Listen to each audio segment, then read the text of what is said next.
Hola y bienvenidos. A ver, pensemos en esto. ¿Alguna vez han sentido esa presión de tener que elegir, como si hubiera que estar en un bando o en el otro? Bueno, hoy vamos a meternos de lleno en esa idea. Vamos a explorar la gran diferencia entre lo que es la espiritualidad y lo que es la religiosidad. Es que, muy a menudo, este dilema se nos presenta como si fueran dos ejércitos enemigos, ¿no? Por un lado está la persona de fe, la que sigue una doctrina, la que pertenece a una comunidad. Y por el otro, el espíritu libre, que busca su propio camino, a veces hasta visto como un alma medio rebelde. Y parece que sí o sí hay que tomar partido. Ok, para entender esto vamos a usar una metáfora que es potentísima y que nos va a guiar en toda esta charla. Pensemos, ¿se trata de seguir un mapa súper detallado que alguien más nos dio? ¿O se trata de aprender a navegar usando nuestra propia brújula interna? Entender esta diferencia es la clave de todo.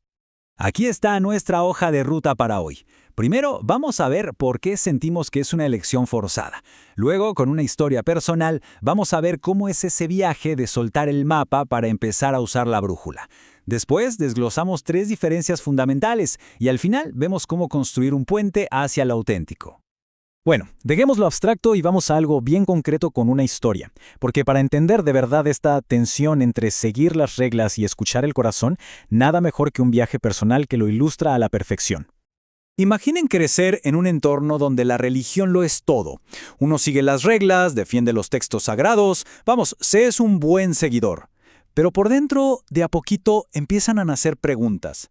Preguntas como esta, que se sienten como pequeñas grietas en un muro de fe que parecía totalmente sólido. Y las preguntas siguen, y se hacen cada vez más profundas. Esta es otra de esas dudas que crecen en silencio. Y por más que se intente callarlas con más doctrina, con más obediencia, la desconexión entre el dogma que viene de afuera y el sentir que nace de adentro se hace cada vez más y más grande. Y entonces, de repente, llega un punto de quiebre. Pero no en un templo, ni durante un ritual, no. Llega en un momento de pura quietud. Un instante en medio de la naturaleza, observando la increíble complejidad de una simple hoja, sintiendo el viento. Sin oraciones aprendidas de memoria, solo un diálogo silencioso, directo, con el universo. Y en ese preciso momento de conexión directa, ¡pum!, cae la ficha. Llega la gran revelación, que se resume perfectamente en esta frase. La religión era el menú, una descripción súper detallada de lo divino, de sus ingredientes, de su historia. Pero la espiritualidad, la espiritualidad era la invitación a entrar a la cocina y probar la comida directamente. Ok, con esa experiencia personal como punto de partida, vamos ahora a desglosar el corazón del asunto. Vamos a identificar 3 diferencias que son fundamentales entre una religiosidad, digamos, superficial y una espiritualidad auténtica. La primera diferencia, y es importantísima, está en la fuente de autoridad. La religiosidad institucional muchas veces funciona con un sistema de reglas externas: qué comer, cómo vestir, qué decir. La autoridad viene de afuera. En cambio, la espiritualidad te entrega una brújula interior, la intuición, la conciencia. La autoridad está adentro. La segunda diferencia tiene que ver con la pertenencia.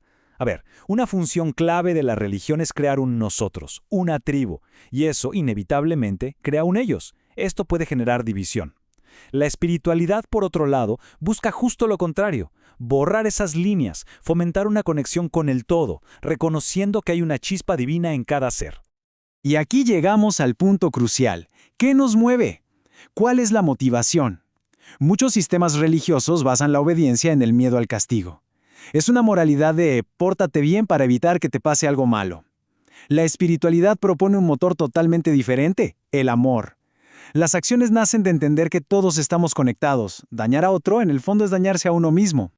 Entonces, si ponemos todo esto en una tabla para que quede súper claro, el patrón salta a la vista. Vemos un movimiento muy claro, de lo externo hacia lo interno, de las reglas de otros a la propia verdad, de la identidad de un grupo a la conexión universal, y del miedo que nos limita al amor que nos expande. Ahora, ojo, es fundamental aclarar algo. El objetivo de todo este análisis no es tirar por la borda la religión, para nada. Se trata de encontrar una manera de reconciliarla con una espiritualidad que sea auténtica, que esté viva. Y aquí, la distinción es crucial. El problema no es la religión en sí misma, El problema es cuando se convierte en una religiosidad hueca, vacía, cuando nos aferramos a la cáscara, los ritos, las reglas, las formas, pero nos olvidamos por completo de la fruta, que es la experiencia real de conexión. Y esto es muy, muy importante. Una religión viva, en su mejor versión, puede ofrecer una sabiduría ancestral increíble, una comunidad que apoya de verdad y rituales poderosos que nos conectan con lo sagrado. Puede ser la plataforma de lanzamiento para una experiencia personal trascendente, no una jaula que nos aprisiona. La verdadera pregunta, la que cada uno se tiene que hacer es esta. ¿La práctica religiosa que sigo está nutriendo y expandiendo mi vida espiritual o la está limitando, la está asfixiando con sus estructuras? A partir de esa gran pregunta, surgen otras para una reflexión más personal. Y la primera tiene que ver con la motivación. ¿El motor detrás de las creencias, de las acciones, es el miedo a un castigo? ¿O es una expresión genuina que nace del amor? Y volvemos a nuestra metáfora central. La guía que se está usando, ¿es un mapa detallado que nos entregaron que fue dibujado por otros? ¿O estamos aprendiendo a navegar escuchando nuestra propia brújula interior, nuestra intuición?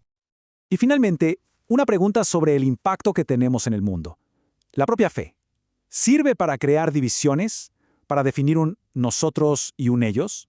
¿O es una fuerza que ayuda a borrar esas líneas y a conectar con todo y con todos? Porque al final del día, la gran diferencia no se define por si se va o no a un templo. La devoción auténtica es una alineación interna. El verdadero camino no es elegir un bando en una guerra externa, sino emprender un viaje de transformación personal de adentro hacia afuera, para convertirnos en una fuerza de amor y de conciencia en el mundo.